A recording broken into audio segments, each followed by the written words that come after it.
Yo, what's going on YouTube, and welcome back to another Destiny video. Now you may remember a few weeks back I put up some gameplay showing you guys one of the first people to pick up Necrochasm in the game. Since then obviously loads and loads of people have got it, loads of people have got the Crux and all that good stuff, but when I showed you, obviously I was only showing you the weapon in action. I didn't actually show you the acquisition process, so to speak. It's kind of a fancy way to say it, but you know what I mean. Either way, I completed the hard raid this week, in fact last week, because it's now the reset, but I completed it last week, and I was lucky enough to get the Crux of Crota from defeating Crota on hard mode. So I figured before I actually use it to upgrade my Eidolon ally to Necrochasm, I'd actually show you guys how it works, and you can see the entire process. Now if I begin by opening up my menu, and I go over to my inventory, you'll see down here under the materials section, I have the Crux of Crota.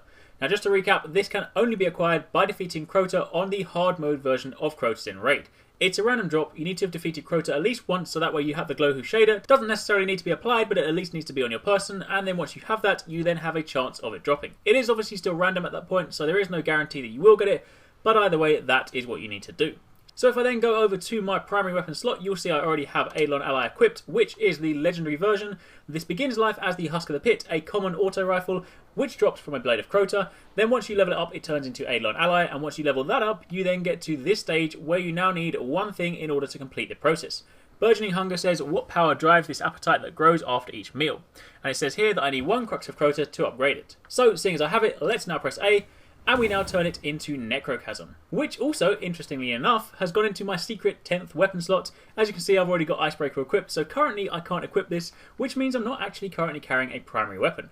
Kind of funny. In fact, let's go and jump over to the world and see what that looks like. Alright, so my dreams of actually going to the world with my bare fists and being able to go around and punch the enemies are no more. Obviously it gives me my Icebreaker because it's in my secondary weapon slot. Had that not been the case, maybe we would have had a different result. But anyway, that's not what we're here to see. So, if we now go back to the menu, and we take a look at Necrochasm. In fact, let me just go and equip this for a second. So I'll go and put this in my weapon slot.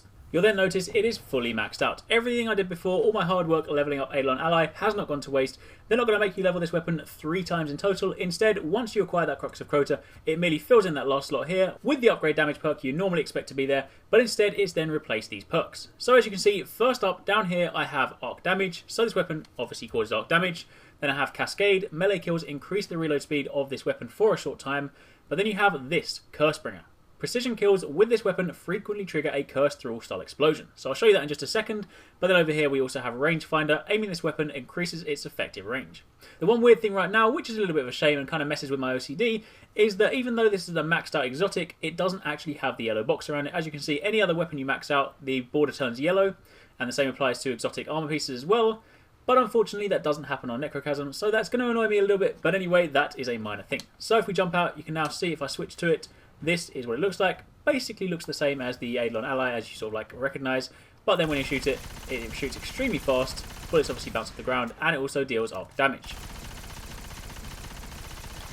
So if we then go and find some unsuspecting enemies, and try and land some precision shots, we can see how this perk works. So it says precision kills will trigger a Curse Thrall style explosion. So that one didn't quite work, nor did that one, but let's see how we get on with this one. Well, that was definitely a precision kill. I got a yellow number.